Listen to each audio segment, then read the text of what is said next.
Okay जी, project बना लेते हैं जी।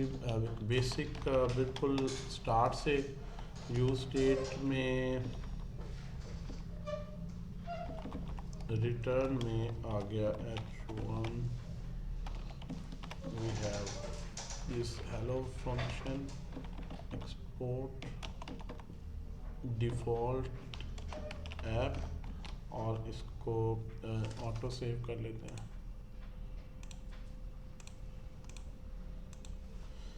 npm start, okay, let it start. हमारे पास जो इवेंट हैंडलिंग का कॉन्सेप्ट है, इवेंट हैंडलिंग में जो यूज़र जो भी इंटरेक्शन करता है उसके अगेंस्ट इवेंट जनरेट होता है। यूज़र की इंटरेक्शन से क्या मुराद है? अगर आप कोई भी साइट देख लें, KFC की अगर आप देखें, ये भी सिंगल पेज एप्लीकेशन है, आप ठीक है जी, जो इन्होंने बनाई। अब इसमें इवेंट क्या है? आपने जो है किसी भी कैटेगरी पे क्लिक किया, ये क्लिक करना एक इवेंट है। यहाँ कोई आपने ड्रॉप डाउन से कोई भी मेन्यू सेलेक्ट की, यहाँ ज़्यादा क्योंकि बटन के क्लिक पे ही हैं इवेंट्स, जो है वो मेन्यू इन्होंने कम ही दिया हुआ है, ठीक है जी। जिस तरह दराज वगैरह में ज़रा ज़्यादा प्रोडक्ट्स हैं, सो मेन्यू जो है जिस तरह इस पर क्लिक करते हैं मेन्यू आता है, मेन्यू पे फर्दर इवन माउस को होवर कर रहे हैं, ये लिस्ट आ रही। तो किसी भी तरह से आप कहीं क्लिक कर रहे हैं, कोई ड्रॉप डाउन में ऑप्शन ले रहे हैं, तो ये सारी जो इवेंट्स हैं, कीबोर्ड इवन माउस का मूव करना भी, जिस तरह ये इफेक्ट वगैरह आ रहा है, ठीक है जी। तो ये सारे इवेंट्स के अगेंस्ट हम अपनी कस्टम लॉजिक चाहते हैं कि रन हो। जो हमने लॉजिक लिखी है वो लॉजिक एग्जीक्यूट हो जब यूज़र किसी बटन पे क्लिक करे या कीबोर्ड से कोई की प्रेस करे या जस्ट एप्लीकेशन लोड हो, तो ऑटोमेटिकली वो ट्रिगर हो जाए। जो ही पेज जो है एक शो हो तो ये एक्टिविटी परफॉर्म हो, यानी इसमें को क्लिक नहीं किया गया। मैं चाहता हूँ कि जो ही ये इसका डिटेल पेज आए तो इस पेज के लोड होने पर ही कोई एक्शन परफॉर्म हो। तो ये सारी जो हमारे पास इंटरेक्शंस हैं उसके लिए हम इवेंट हैंडलिंग को यूज़ करते हैं। ओवरऑल एक फ्रैगमेंट या डिव में लिख लें। इवेंट हैंडलिंग का जो कोड है HTML में जो फॉर्म पे क्लिक वगैरह पे बटन के क्लिक पे आप जो भी कोड लिखते हैं, अगर हम उसी को देखें कि उसका सिंटेक्स है क्या, तो नॉर्मली आप ये लॉजिक उसमें रखते हैं। बटन के ऑन क्लिक पे आपने, हम इसे कॉपी कर लेते हैं। सो अगर किसी बटन के क्लिक पे लॉजिक लिखनी है, यहाँ पे हम लिख लेते हैं जी इवेंट हैंडलिंग, ठीक है जी। सो ये टिपिकल कोड है, सिंटेक्स है जो कि बटन बनाएगा HTML का। क्लिक मी लिखा आ रहा है और उसके बाद ये बटन जो है वो यहाँ पे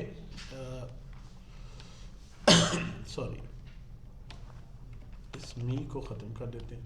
अब इसमें ये दो चीज़ों में जो है ना फ़र्क है। जो यहाँ पे आप इवन रजिस्टर करते हैं ना, रिएक्ट में जब आते हैं हम, तो इन दो चीज़ों में हमारे पास डिफरेंस आ जाता है कि क्लिक मी पे आपने ये फंक्शन लिखा और उसको कॉल कर दिया और स्ट्रिंग में रजिस्टर करवाया। पहली तो बात ये है कि फंक्शन एक प्रोग्रामिंग में आइडेंटिफायर है, आपने स्ट्रिंग में इसको इस तरह नहीं लिखना। या तो इन लाइन बनाए तो प्रॉपर फंक्शन का सिंटेक्स यूज़ करें। जिस तरह वेरिएबल के नाम है वो डबल कोट्स में नहीं लिखे जाते। तो यहाँ पे हम फंक्शन बना लेते हैं कॉन्स्ट, और जो है वो हैंडल क्लिक, नाम कुछ भी रख सकते हैं। ज़्यादातर हम इवेंट हैंडलिंग के पर्सपेक्टिव से हैंडल क्लिक जिस तरह लिख रहे हैं। सो ये जो फंक्शन है इसका नाम आप यहाँ पे लिखेंगे। दो चीज़ें हैं, फंक्शन यहाँ पे स्ट्रिंग में नहीं लिखेंगे और फंक्शन को कॉल नहीं करेंगे, दो फ़र्क है यहाँ।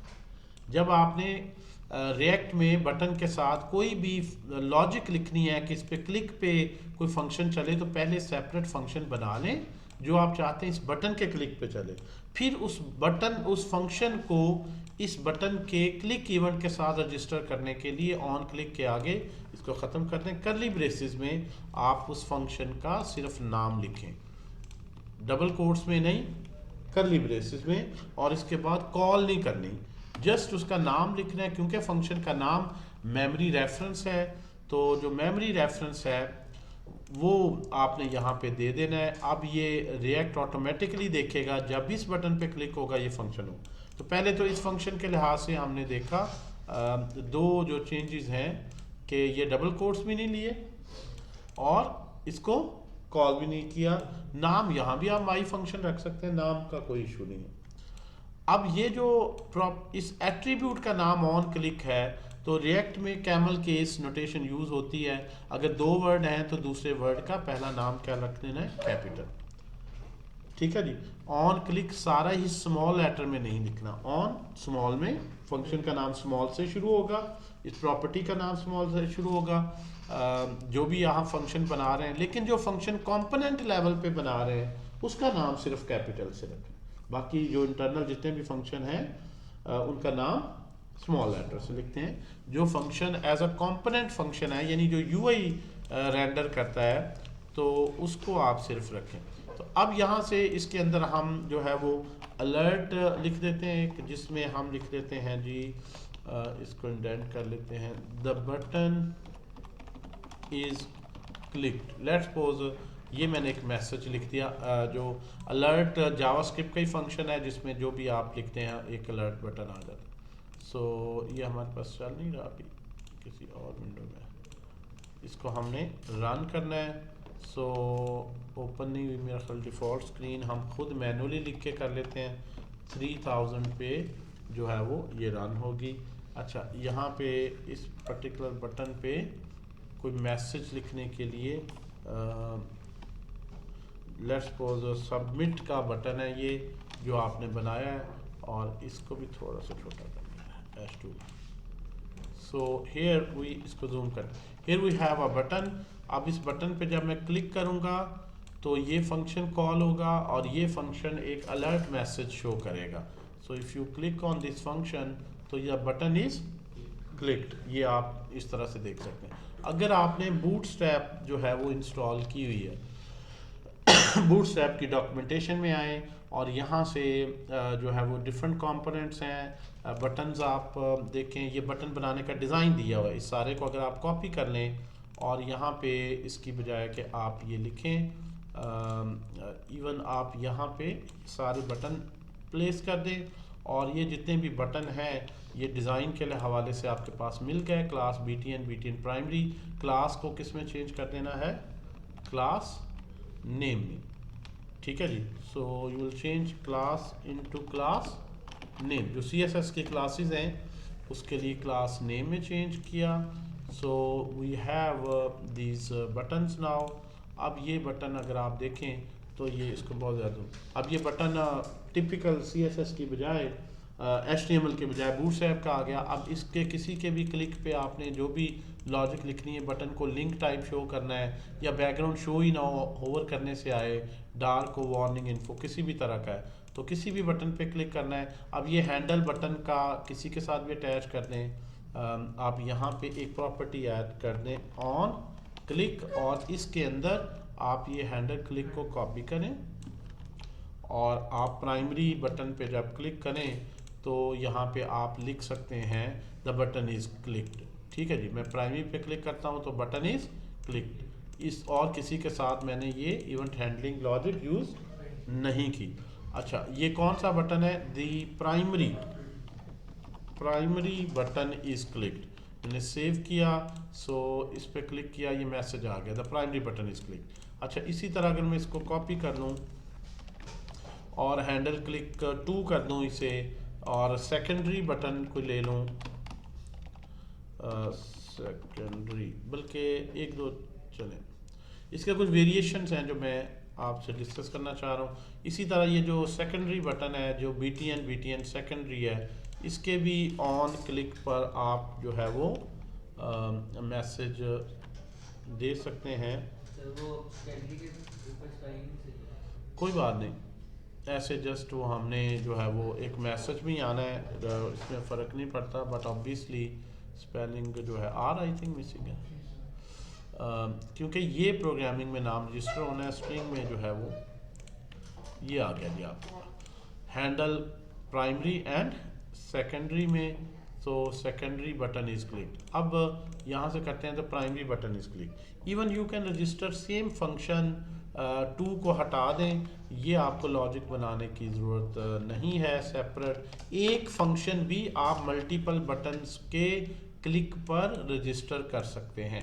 एक ही बटन है, मतलब एक ही फंक्शन है, वो इस पे क्लिक होने से भी रन होगा, इस पे क्लिक होने से भी रन। अगर सिमिलर लॉजिक है तो आप एक ही बटन को, एक ही फंक्शन को मल्टीपल बटन्स के साथ भी रजिस्टर करवा सकते हैं। तो अब आप देखें, चाहे आप पहले पे क्लिक करें या दूसरे पे क्लिक करें, दोनों सूरतों में वो सेम फंक्शन रन हो रहा है। अलग-अलग फंक्शन तब बनाएं जब दोनों में बिल्कुल अलग सी लॉजिक है।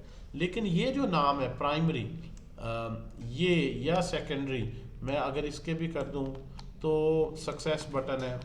अगर आप इस एक ही फंक्शन को मल्टीपल पे रजिस्टर करवा देंगे तो इस बटन की बॉडी में, यहाँ पे इवेंट हैंडलर फंक्शन की बॉडी में आप डिस्टिंग्विश करना चाहें कि यार किस बटन ने कॉल किया है, ठीक है जी।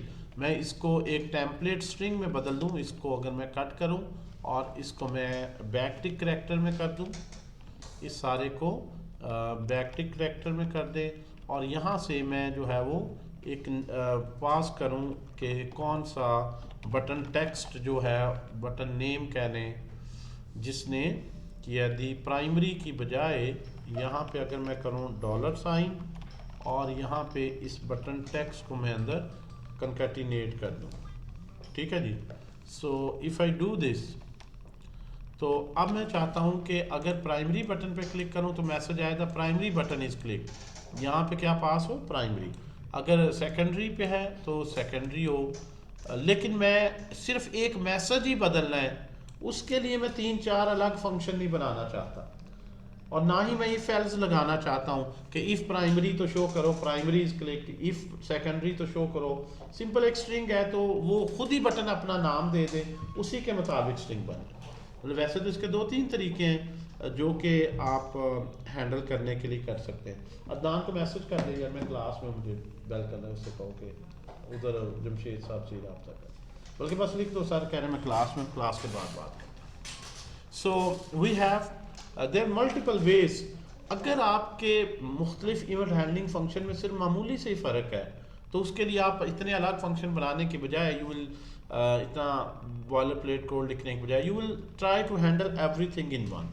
तो यहाँ पे अगर हर एक में लिखेंगे तो कुछ ना कुछ थोड़ा सा अगर डिफरेंस लाना है लॉजिक में, तो फिर आप लिख सकते हैं इफ़ जो बटन टेक्स्ट है, अगर ये या बटन आईडी किसी ना किसी तरीके से मैं फ़र्क करूँ, प्राइमरी है तो ये हो, एल सेकेंडरी है तो ये हो, या आईडी लगाएं, तो किस तरह से हमें पता चले कि ये जो इवेंट हैंडलर है ये इस पे क्लिक होने के लिए कॉल हुआ है, या इस पे क्लिक होने से हुआ है, या इस पे क्लिक होने, क्योंकि तीनों पे हमने एक ही इवेंट हैंडलर फंक्शन दिया है। इन पे हमने अभी इसीलिए नहीं दिया कि 3 पे कर लेंगे तो बाकियों पे इस तरह एक्सटेंडेबल हो जाएगा। तो इसके तरीके देखते हैं मुख्तलिफ क्या हैं।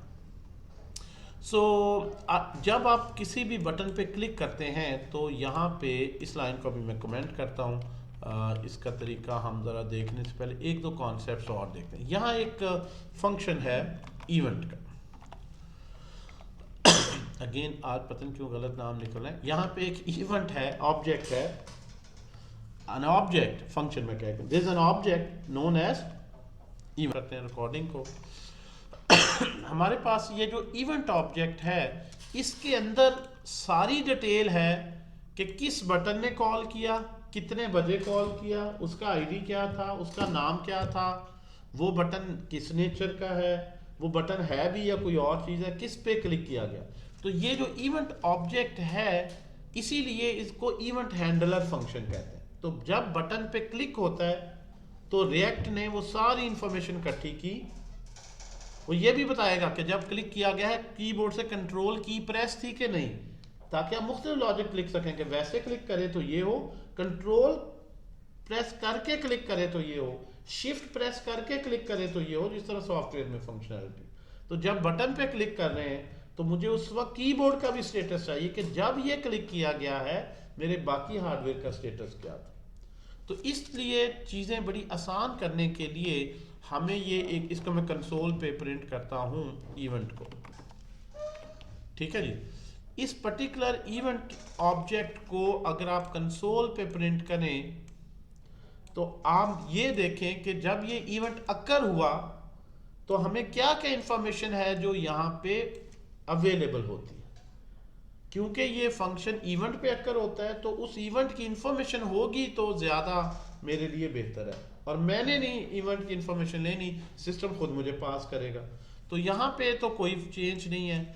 अगर आपको इवेंट की इंफॉर्मेशन नहीं चाहिए आप पैरामीटर ना लें, इग्नोर असल में कर रहे हैं। In any case event object तो पास हो रहा है बट आई एम इग्नोरिंग। तो let's log this event and let's try to see कि जब ये इवेंट अकर होता है तो हमें क्या क्या इंफॉर्मेशन होती है और इन बटन्स में, ताकि हम फ़र्क कर सकें। तो यहाँ पे हम हर एक को आप देखें, you can assign some name, कि ये जो नेम है, लेट्स सपोज इसका नेम प्राइमरी है, मैं नेम रख लेता हूँ। नेम प्रॉपर्टी से आपको होता है कि आप डिफ्रेंशिएट कर सकते हैं। अच्छा, इनको भी आप थोड़ा सा HTML स्टाइल में भी लिख सकते हैं कि हर प्रॉपर्टी एक डिफरेंट लाइन पे आ जाए, इस तरह लिखने के बजाय, if you think it's more convenient तो आप इसको HTML स्टाइल में you can write it in a stacked way कि ये एक बटन है, ठीक है जी। सो इसी तरह मैं आगे लिख रहा हूँ जी, नेम प्रॉपर्टी, और इसका नाम क्या हो गया जी, सेकेंडरी। कोई ना कोई तो आप यहाँ पे डिफ्रेंशिएट करने के लिए आईडी ऐसा साइन करें कि आप इवेंट हैंडलर के अंदर इसको देख सकें। ऑन क्लिक पे आ जाए जी, और यहाँ पे आप लिख दें, सॉरी नॉट ऑन क्लिक, किस पे लिख रहे हैं जी, बोले थोड़ा, आप बोलें तो मैं भी ज़रा एक्टिव रहूँगा, इधर उधर मैं भी देखेंगे। नेम पे, या नेम प्रॉपर्टी पे यहाँ पे क्या लिखेंगे जी, फिलहाल हम उसके रोल के मुताबिक ही लिख देते हैं सक्सेस। तो मैंने नेम प्रॉपर्टी बना ली, प्राइमरी, सेकेंडरी या सक्सेस, कौन सा बटन है, जस्ट टू शो कि इसके अंदर आप देखें कि वो आपको बता देगा कि किस बटन पे क्लिक किया गया। ओके, और कंसोल पे लिख रहे हैं, ये लॉग जो है ब्राउज़र के लॉग में आएगा। If we open a browser log, इसको अगर हम ओपन करें और यहाँ पे लॉग को शो कर लें, जो ऑलरेडी लिखा हुआ है इसको हम क्लियर कर लें। अब यहाँ पे देखें, मैं प्राइमरी पे क्लिक करता हूँ, जो ही मैंने क्लिक किया ये इवेंट ऑब्जेक्ट पास हुआ, यहाँ पे क्लिक किया गया तो सिर्फ ये फंक्शन ही नहीं पास हुआ, इवेंट ऑब्जेक्ट मैंने लॉग करवाया। तो इसकी टाइप क्या है, इस ऑब्जेक्ट को उसको क्या है, सिंथेटिक बेस इवेंट।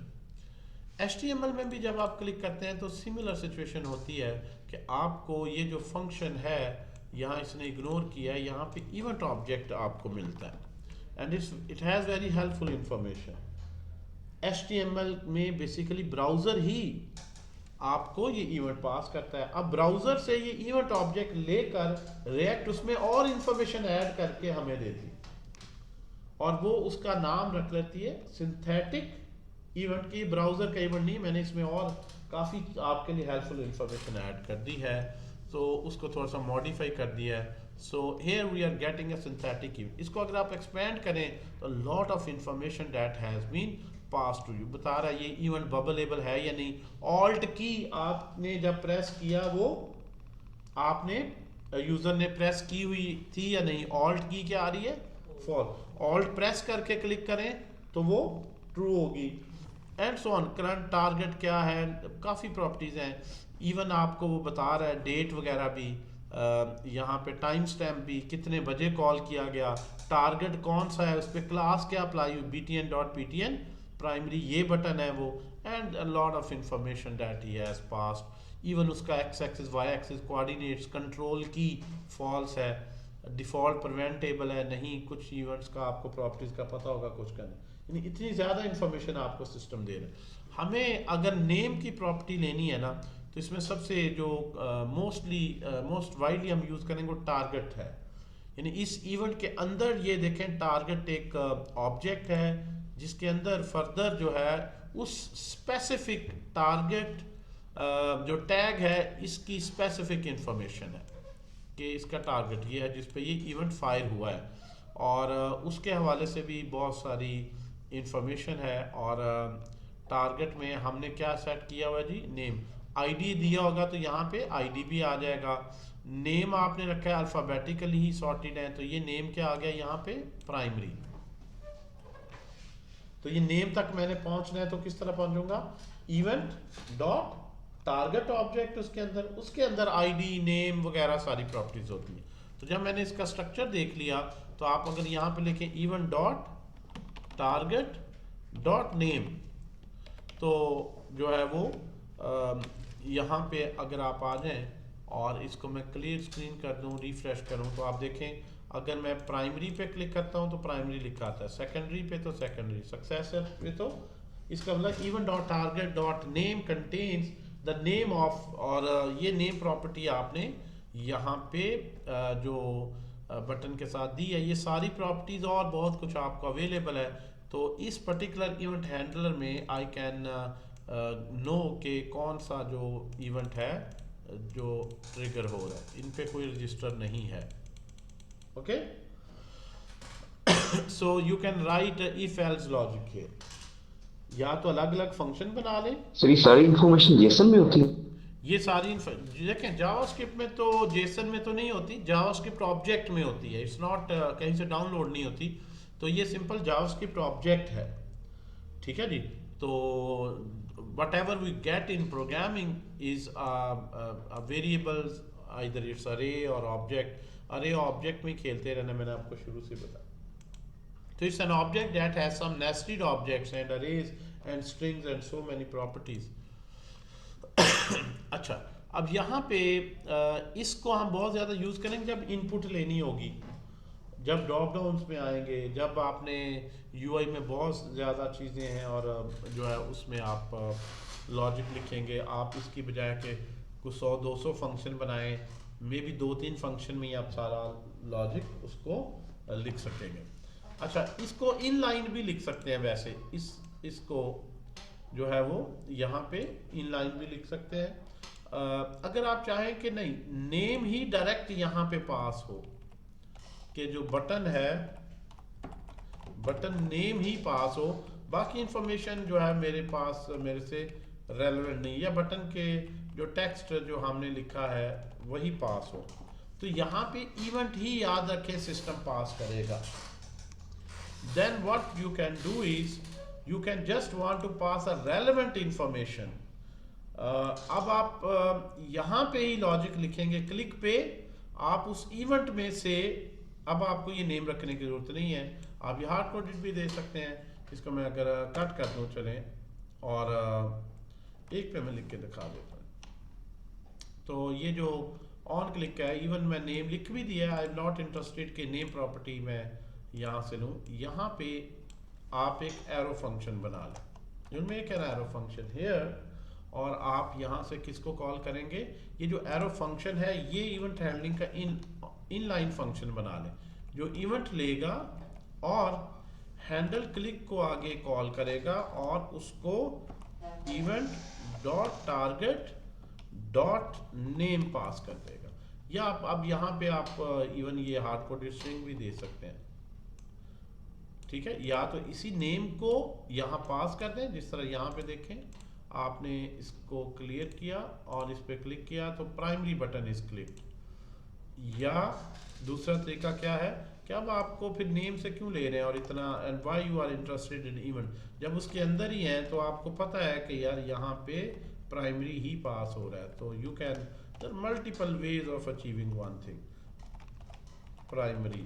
अब आपने जो वहाँ पे लॉजिक लिखनी है वो सारे लोअर केस में ही अगर आप चाहते हैं, तो अब यहाँ पे इवेंट से आपको निकालने की जरूरत नहीं है, क्योंकि आपको पता है आप प्राइमरी में ही लॉजिक लिख रहे हैं। इसको कॉपी किया, और अगर मैं यहाँ पे ऑन क्लिक पे लिख दूँ इनलाइन फंक्शन, और तो मैं यहाँ पे लिख दूँ सेकेंडरी, मुझे ज़रूरत नहीं है कि मैं इवेंट में से इंफॉर्मेशन लूँ, क्योंकि हाँ, लेकिन अगर कोई और चीज़ है कि आप ये देखना चाहते हैं जब बटन पे क्लिक किया गया कंट्रोल की प्रेस थी, ऑल्ट थी और इस तरह से, तो वो इंफॉर्मेशन तो इवेंट से आनी। जो इसकी हार्ड कोडेड इंफॉर्मेशन है, तो ज़्यादा जो आइडियल वे है, जो जिस तरह हमने पहले डिस्कस किया है कि आप जो है वो इवेंट हैंडलर का एक फंक्शन डिफाइन करें, और यहाँ पे मैं इसी तरह कर देता हूँ, इसको कंट्रोल जी करके ये ऊपर जो हमने लिखा है not button text rather this is a most recommended way to deal it. ठीक है जी। लेकिन ऑब्वियसली अगर आपको पता है तो आप यहीं से टेक्स्ट पास कर दें, वो ज़्यादा एफिशिएंट है। Why I should be taking a long route when I know directly कि मैं ये स्ट्रिंग बस होनी चाहिए, शॉर्टेस्ट रूट लेना चाहिए। तो ये जो है डिफरेंट वेज हैं टू हैव योर इवेंट। अच्छा, अब यहाँ से ये तो हो गया जी इवेंट के हवाले से, इवेंट हैंडलिंग के हवाले। अब इवेंट हैंडलिंग के बाद आ जाए स्टेट पे कॉन्सेप्ट पे। अगर मैंने स्टेट जो है वो उसको अपडेट करना है, अगर इसको मैं कॉपी करूं दोबारा से, इस लास्ट लाइन को रहने देते हैं। अब स्टेट का कॉन्सेप्ट देखते हैं कि वो क्या है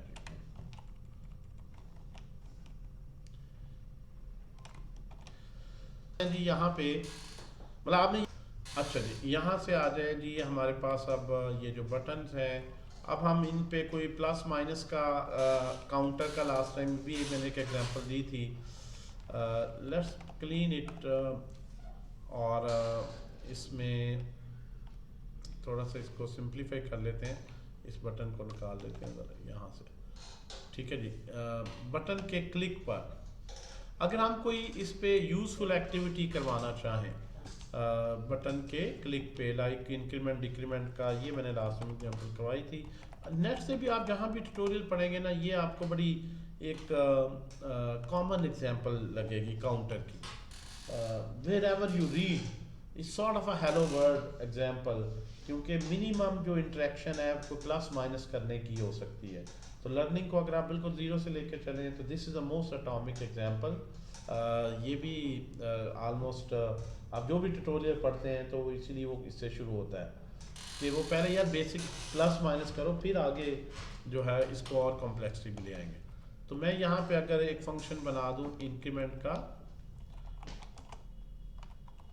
इंक्रीमेंट, और इसमें मैं कहूँ कि जब इस फंक्शन पे क्लिक हो तो ये जो काउंटर है इसकी वैल्यू में जो है वो एक ऐड हो जाए, इसको इंक्रीमेंट कर दें +1।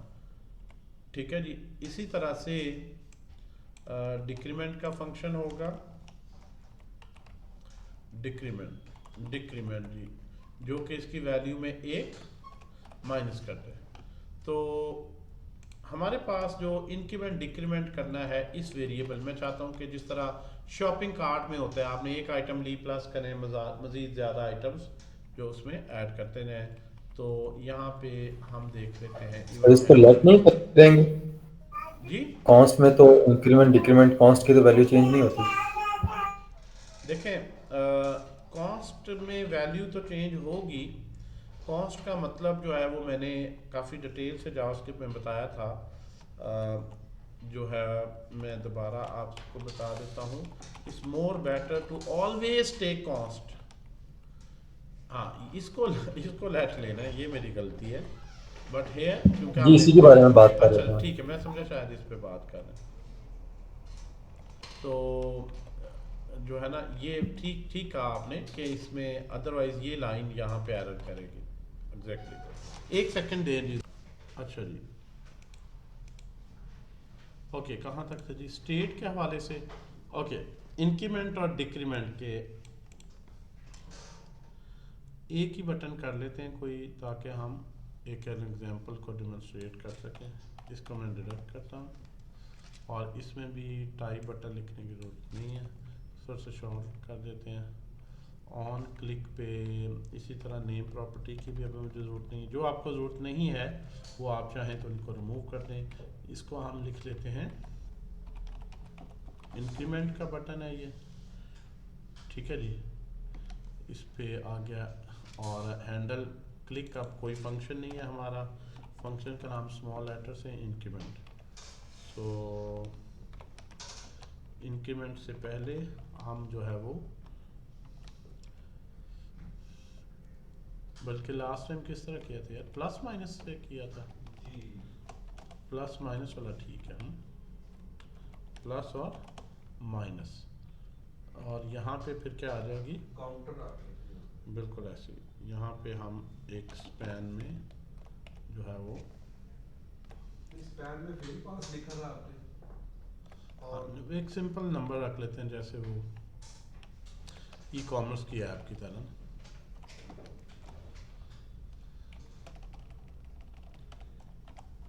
काउंटर, राइट, काउंटर वेरिएबल आ गया, प्लस का बटन है, माइनस का बटन है, और इन बिटवीन वो वैल्यू शो हो रही। इसको देख लेते हैं किस तरह से इसके आउटपुट आ रहा है। ये नहीं, कलर प्राइमरी कर लेते हैं, आई थिंक इसका कंट्रास्ट बेहतर होगा, प्राइमरी।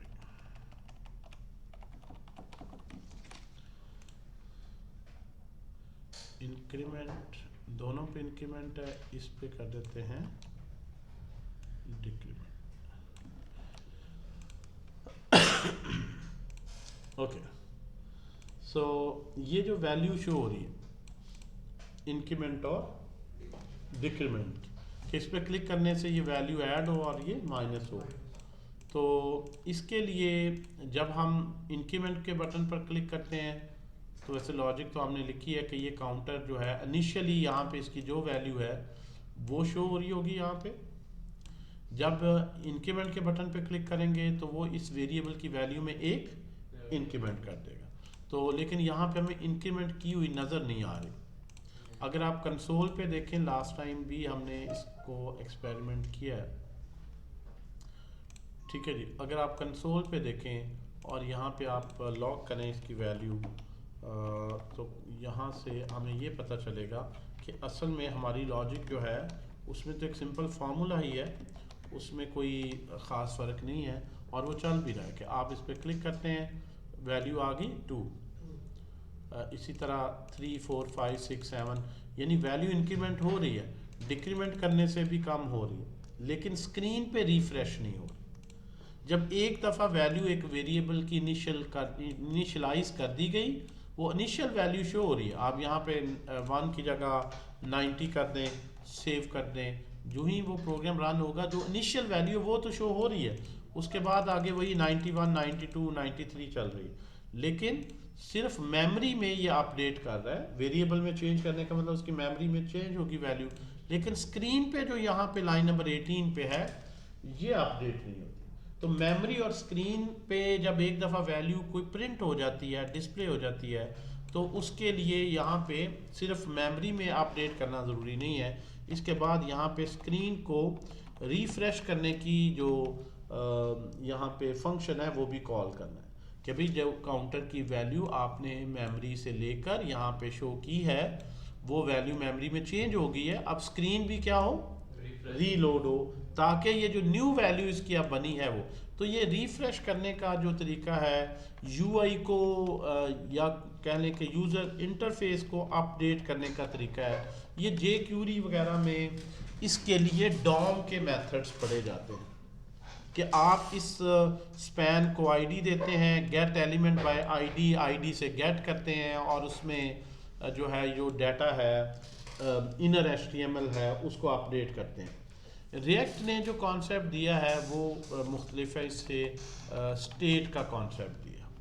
रिएक्ट ये कहती है कि आप सिर्फ अपने वेरिएबल को अपडेट करो, अगर उसको स्टेट वेरिएबल बना दोगे तो मैं जो है वो खुद ही स्क्रीन को यूआई को अपडेट कर दूँगी, आपको डॉम के फंक्शन कॉल करने की ज़रूरत नहीं है। इसीलिए रिएक्ट जो है जो जब प्रोग्राम रन होता है तो वो जो ब्राउज़र के अंदर एक डॉम ट्री बनता है, यानी वो नोट करता है कि डिव को शो करूँ, उसके अंदर ये h2 है, उसके अंदर ये एक ट्री की फॉर्मेट में जिस तरह बनता है, तो रिएक्ट इसके अगेंस्ट अपना वर्चुअल डॉम क्रिएट करता है, यानी जो ब्राउज़र की मेमोरी में टैग का पूरा नोड्स है उसी तरह की एक अपनी अलहदा मेमोरी स्पेस पे क्रिएट करता है, जिसको क्या बोलते हैं, वर्चुअल डॉम।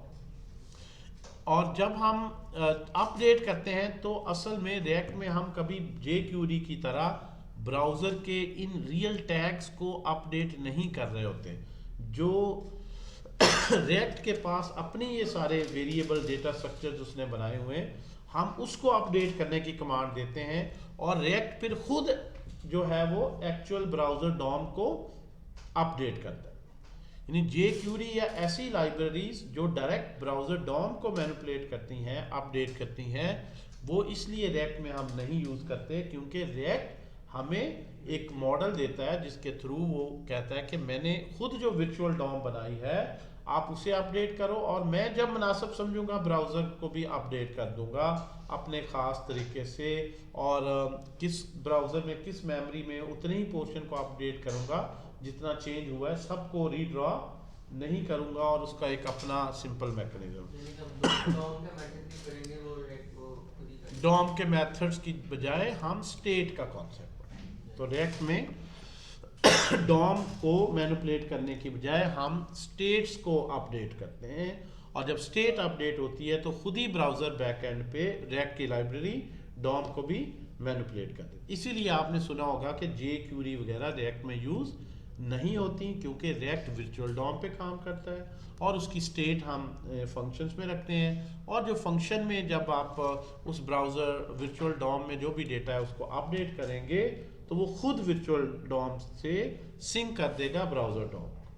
ठीक है जी, इसलिए I have not discuss this method और हम इसको पढ़ेंगे भी नहीं। रिएक्ट में ज़्यादा आसान है काम, इवन jQuery वगैरह से भी काम मॉडर्न है, हाईली पेड और आसान है।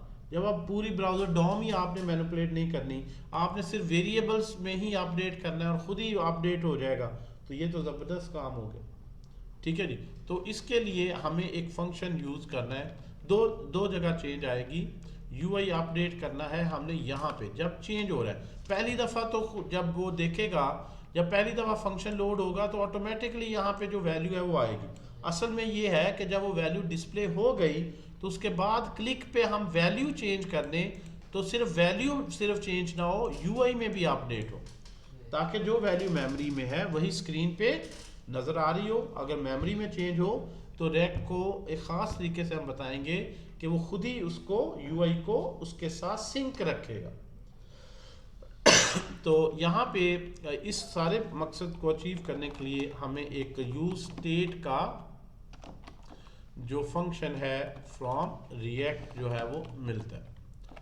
तो यूज स्टेट के हवाले से अगर हम देखें तो रिएक्ट में, रिएक्ट की जो ऑफिशियल साइट है, अगर साथ साथ थ्योरी में अगर आप देखना चाहें कि स्टेट ज़्यादा टेक्निकल तरीके से डिफ़ाइन करना चाहें स्टेट है क्या, तो इसके हवाले से उस तरह से क्लियर कट वैसे इसने कोई डेफिनेशन नहीं दी इधर स्टेट क्या है, लेकिन शायद नीचे जो है वो इसने कोई इम्प्लीमेंटेशन दी हो। यहाँ वो ज़्यादा बता रहा है कि आप अच्छा ये जो भी कोड आप लिखते हैं ये आप ऑब्जेक्ट ओरिएंटेड प्रोग्रामिंग की क्लासेस में भी लिख सकते हैं और फंक्शंस में भी लिख सकते हैं। जो हमने अप्रोच यूज़ किया, हमने ऑब्जेक्ट ओरिएंटेड प्रोग्रामिंग की क्लासेस में नहीं गए, हमने फंक्शंस में लॉजिक लिखी है। उसकी रीज़न भी यहाँ पे दी गई है। ये जो फंक्शंस हैं दे आर कॉल्ड हुक्स, और पहली हुक हम यूज़ करने लगे हैं और हुक्स के थ्रू हम स्टेट मैनेज करने लगे। ठीक है जी, तो हुक्स का जो ऑलरेडी आगों की क्लास मैंने डिटेल में डिस्कस किया, अभी मैं इसको रिपीट नहीं करूँगा। तो हुक्स के हवाले से यहाँ पे बताया गया कि ये ज़्यादा मॉडर्न है और ज़्यादा रिकमेंडेड तरीका है, बल्कि दूसरे सेशन में जो वीडियो है वो भी मैं शेयर कर दूँगा, उसमें मैंने यही इवेंट हैंडलिंग के लेक्चर बताया और उसमें मैंने डिस्कस किया है ज़्यादा theoretically classes confuse both people and machines. इसको मतलब बड़े इंटरेस्टिंग उसमें हुक्स की फेवर में आर्गूमेंट्स उन्होंने रेज किए हैं कि वाई दे प्रेफर कि हम जिस तरह से कोड कर रहे हैं सारा फंक्शंस में करें instead of object oriented programming classes. यहाँ क्लास से मुराद CSS की क्लास नहीं है, जिसमें कहता है जी क्लासेस में अगर आप लिखें कोड को रीयूज़ करना, ऑर्गेनाइज करना ज़्यादा मुश्किल है and we found that classes are long barrier हो सकती हैं रिएक्ट को सीखने में भी, कि रिएक्ट को सीखना है तो पहले ऑब्जेक्ट ओरिएंटेड प्रोग्रामिंग सीखें, ऐसा नहीं। हमने देखे ऑब्जेक्ट ओरिएंटेड प्रोग्रामिंग को इवन डिस्कस नहीं किया, but we can do everything. तो आप जावास्क्रिप्ट को देखें दिस एंड दिस, तो सिर्फ डिफ़िकल्टी के साथ साथ वो कह रहा है जी रीयूज़ करना और कोड को ऑर्गेनाइज करना भी ज़्यादा क्लासेस में मुश्किल है। इवन आप सीख भी लें तो हुक्स के थ्रू आप क्लासेस के बगैर ही काम कर रहे हैं ऑब्जेक्ट ओरिएंटेड प्रोग्रामिंग की क्लासेस के, और React components have been closer to functions and there is lot of advantage जो आप यहाँ से देखते हैं, ठीक है जी। सो अब हुक्स को, पहली हुक हम यूज़ करने लगे हैं। हुक से मुराद क्या है? जावास्क्रिप्ट का वो फंक्शन जो आपको ये यहाँ से देखें, जावास्क्रिप्ट का वो फंक्शन रिएक्ट का जिसके थ्रू आप वो तमाम ऑब्जेक्ट ओरिएंटेड प्रोग्रामिंग की फीचर्स यूज़ कर सकते हैं actually without creating this class. So class को बनाए बगैर ऑब्जेक्ट ओरिएंटेड प्रोग्रामिंग की फीचर्स कैसे यूज हो सकती हैं? क्या फंक्शन के अंदर आप सोच रहे होंगे कंस्ट्रक्टर होता है, क्लासेस में सबसे पहले क्या होता है? इंस्टेंस मेथड्स होते हैं, कंस्ट्रक्टर होता है, डिस्ट्रक्टर होता है। तो क्या ये फंक्शन इतना पावरफुल है कि इसमें ऑब्जेक्ट ओरिएंटेड प्रोग्रामिंग की तरह कंस्ट्रक्टर अगर नहीं बनाना तो कंस्ट्रक्टर की तरह की मैं कुछ इनिशियलाइजेशन कर सकूं? कंस्ट्रक्टर होता क्या है जिन्होंने ऑब्जेक्ट ओरिएंटेड प्रोग्रामिंग पढ़ी है कि इनिशियलाइज करने के लिए जब उसके कुछ लाइफ साइकिल मेथड्स हैं कि कंस्ट्रक्ट, जब क्लास का ऑब्जेक्ट क्रिएट होगा, फिर वो जब डिस्ट्रक्टर होगा, जब डिस्ट्रॉय होगा and so on. So all these things are available here जिनको हम स्टेप बाय स्टेप डिस्कस करेंगे। यूज स्टेट का जो फंक्शन है इसको हम यानी सिर्फ दो जगह चेंज आएगी, यहाँ पे इसको हमने स्टेट वेरिएबल में कन्वर्ट कर देना। ये सारा कर क्यों रहे हैं? दोबारा से ज़रा थोड़ी सी थ्योरेटिकल बात लंबी हो गई। ये दो जगह चेंज है, हम इसलिए कर रहे हैं कि हमारे जो प्रोग्राम है उसमें कुछ सिंटैक्स एरर नहीं है, सारा सही चल रहा है। इवेंट हैंडलिंग का कोड सही लिखा है, वेरिएबल सही डिक्लेयर किए हैं, इवेंट हैंडलर फंक्शन सही बनाए हैं। इशू फिर भी ये आ रहा है कि जब मैं इस पर क्लिक करता हूँ तो ये जो मैंने प्लस किया हुआ है ना वेरिएबल में, वो प्लस नहीं हो रहा, स्क्रीन पे नहीं हो रहा। मैंने कंसोल पे भी लिख के देख लिया, वेरिएबल में एक्चुअली मेमोरी में प्लस हो रहा है लेकिन स्क्रीन अपडेट नहीं हो रही। तो यूआई को अपडेट करने के लिए डॉम फंक्शंस की ज़रूरत है कि आप उस टैग को गेट करें और उसके अंदर डाटा अपडेट करें। तो अगर डॉम को नहीं हमने यूज़ करना तो फिर उसका अल्टरनेट क्या है? स्टेट मैनेजमेंट, कि रिएक्ट में स्टेट का कॉन्सेप्ट है। अब वो दो जगह कहता है चेंज करो, एक तो ये फंक्शन है यूज स्टेट का, आप ये जो इनिशियल वैल्यू है उसको यूज स्टेट वेरिएबल में के फंक्शन में दे दें। आप डायरेक्ट किसी वेरिएबल को इनिशियलाइज करवाने की बजाय क्या कर दें? यूज स्टेट का फंक्शन कॉल करें और इनिशियल वैल्यू यहाँ से दे दें। अब यहाँ से आपके ज़हन में आना चाहिए जिन्होंने ऑब्जेक्ट ओरिएंटेड प्रोग्रामिंग पढ़ी है, ये कंस्ट्रक्टर के करीब करीब ये वही सिमिलर लॉजिक होगी कि कंस्ट्रक्टर क्या होता है? क्लास में इनिशियलाइज करने के लिए क्रिएट टाइम पे कॉल होता है, तो ये फंक्शन भी उसी तरह से ही कोई जो है वो काम करता है। So instead of giving value directly to a variable, declare in a use state, इसको यूज स्टेट में एज पैरामीटर दे। और लेफ्ट हैंड साइड पे यूज स्टेट का फंक्शन आपको एक अरे में दो चीजें रिटर्न करता है। एक पहले नंबर पे वो कहता है जी इस वैल्यू को आपने जो असाइन करना है, आइडेंटिफाई करना है, उसके लिए वेरिएबल दे दे। और दूसरा सेट काउंटर का एक फंक्शन है, सेटर फंक्शन है, यानी जब भी इस वेरिएबल को अपडेट करना है तो डायरेक्टली वैल्यू नहीं देनी बल्कि सेट काउंटर में इसकी वैल्यू एज पैरामीटर पास करनी है। तो ये जो लाइन थी देखें, मतलब अगर आप ये देखें लेट काउंटर, तो बहुत ज़्यादा चेंज नहीं आई। और यहाँ पे मैंने लिख दिया सीधा सीधा जी 1, इसको 1 कर देते हैं, ये चले 90 कर देते। मैंने लिख दिया काउंटर 90, तो दो चीज चेंजेस आ गई। एक, डायरेक्ट वैल्यू नहीं असाइन करनी, फंक्शन में एज पैरामीटर पास करें। किस फंक्शन में? वो रिएक्ट ने आपको दिया यूज स्टेट। ये जो फंक्शन है ये बहुत इंपॉर्टेंट है, ये इस वैल्यू को वॉच करेगा मेमोरी में। यूज स्टेट का मतलब है इसकी स्टेट को मॉनिटर करेगा, जो ही इसकी स्टेट चेंज होगी यूआई को भी अपडेट कर देगा। किसी भी चीज की स्टेट को मॉनिटर करना कि यार जो ही इसकी स्टेट चेंज हो, जिस तरह ये दरवाजा है इस वक्त इसकी स्टेट क्या है? क्लोज्ड। तो जो ही दरवाज़ा ओपन होगा इसकी स्टेट क्लोज से क्या चेंज होके हो जाएगी, ओपन। यानी किसी, और आप चाहे नहीं यार इस दरवाजे पे नजर रखो, जो ही ओपन हो तुमने ये करना है, यानी एक चीज की स्टेट को मॉनिटर करना है, और जब स्टेट में चेंज आए तो क्या करना है। तो यहाँ पे हम बताएंगे कि स्टेट में चेंज आने से वो ऑटोमेटिकली उसने ये नोट किया, मैंने यूआई को भी अपडेट करना है, जहां जहां ये काउंटर शो हो रहा है वहां वहां जाके भी मैंने अपडेट करना है। ठीक है जी।